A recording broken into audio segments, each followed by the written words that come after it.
Well, let me explain a couple of things. As a lot of you know, I have a book coming out, and the name of the book is The Brotherhood of the Screaming Abyss, My Life with Terence McKenna, is the subtitle. And as you know, I'm Terence's brother. And we shared many interests and ideas and adventures over the years. And Terence has told his story, mostly in True Hallucinations. If any of you are familiar with that book, that's sort of his narrative of our trip to the Amazon in 1971. We had a lot of passion about, and we were in search of exotic, orally active forms of DMT.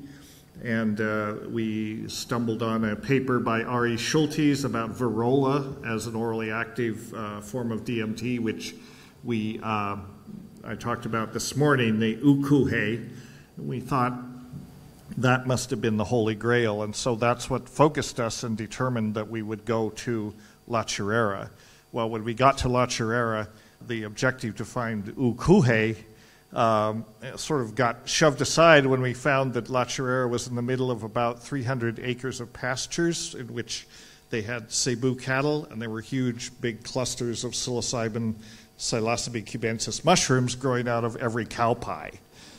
And we kind of got into that as a recreational thing initially while we were waiting for the real mystery, but it quickly emerged that the mushrooms were the real mystery.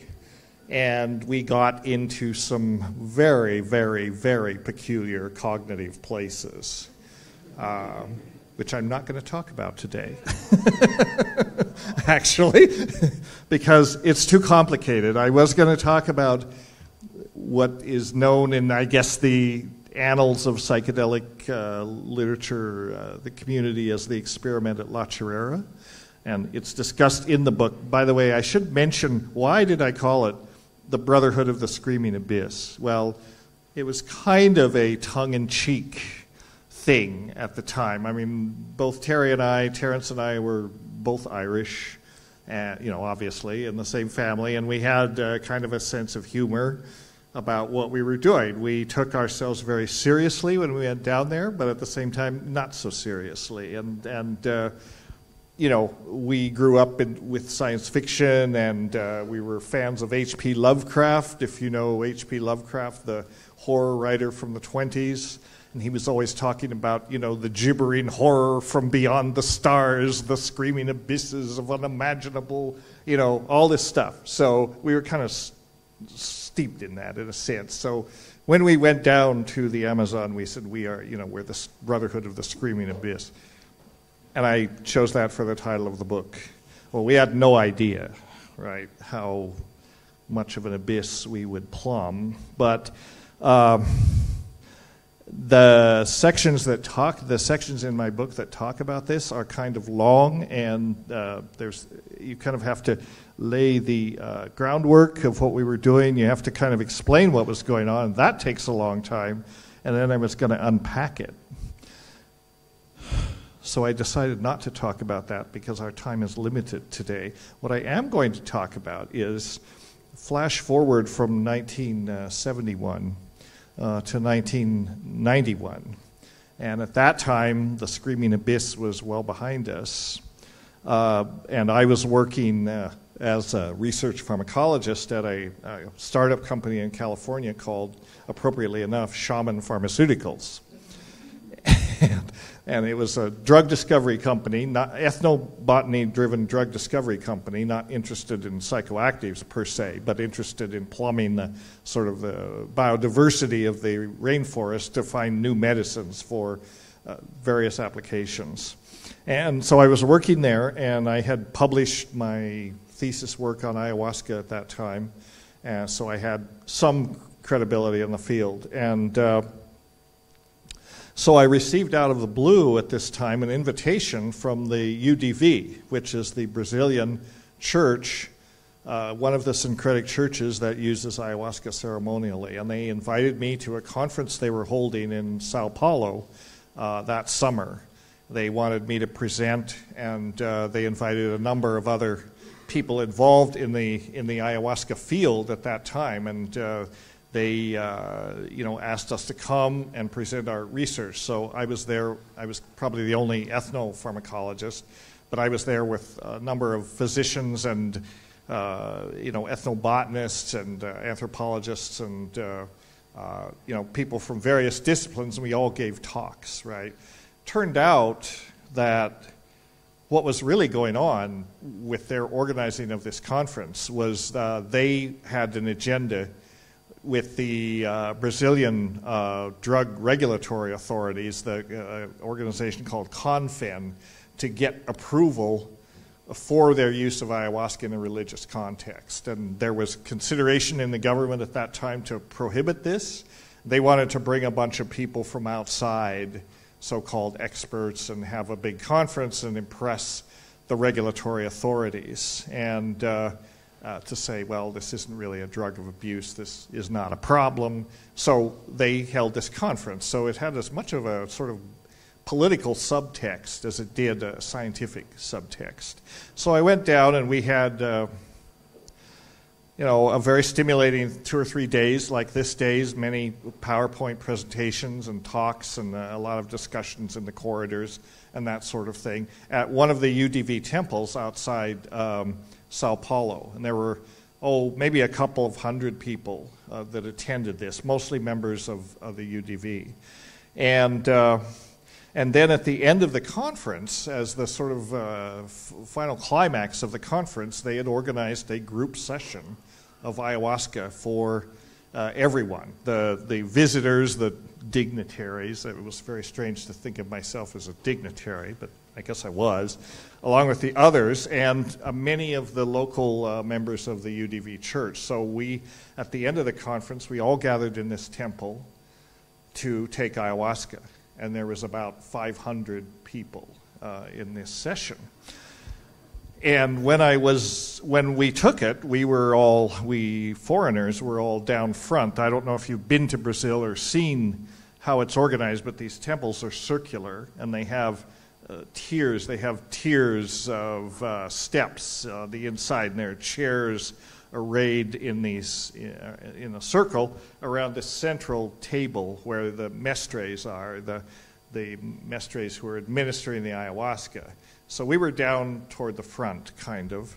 And when I took this journey with the UDV, I had limited experience with ayahuasca. I had been to Peru. I had done my research on it, but I wasn't really that familiar with it. And I had very profound experience with ayahuasca at that time. You might call it the biochemist nerds inside tour of photosynthesis, which we were talking about yesterday. So back at the conference, after 3 days of PowerPoints and roundtables at a UDV temple on the outskirts of Sao Paulo, the event culminated in an ayahuasca ceremony with the foreign dignitaries as the guests of honor. About 500 people took part in that ceremony. I had a profound visionary revelation in which I experienced photosynthesis from a molecule's eye view and understood the importance of this everyday miracle for the sustenance of life on this planet. It was a cathartic and moving experience, one of my most profound ayahuasca journeys. The following account of my lessons from the teacher has been adapted from an earlier version that appeared in Ayahuasca Reader, Encounters with the Sacred Vine.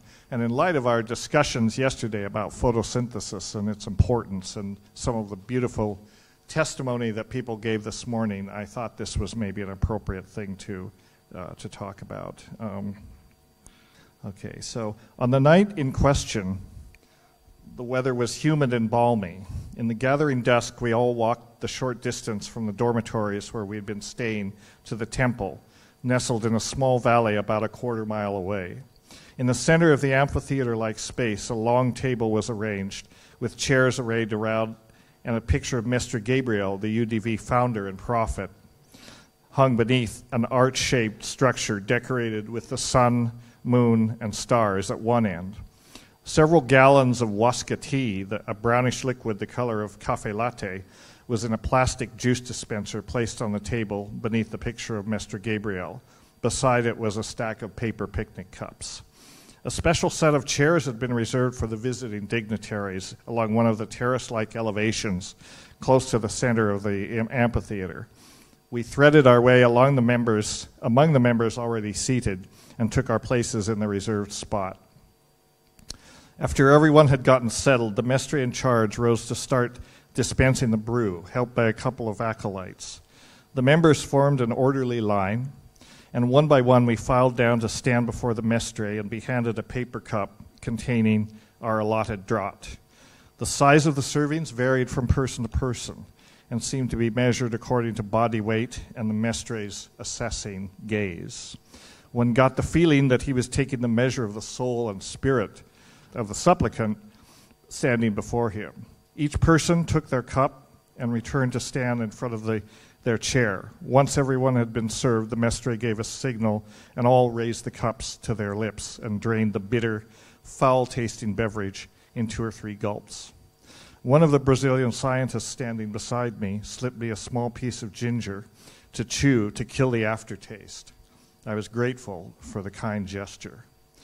Having drained their cups, everyone sat back in their comfortable webbed chairs. I kept hoping someone would turn off the glaring, buzzing, fluorescent lights overhead that were altogether too bright and quite annoying. They were to stay on during the entire evening, however. For about 45 minutes, everyone sat absorbed in their own thoughts. The crowded hall was absolutely silent. After this period, a few people began to get up and totter toward the bathrooms as the nausea, a frequent side effect of the early stages, began to take hold.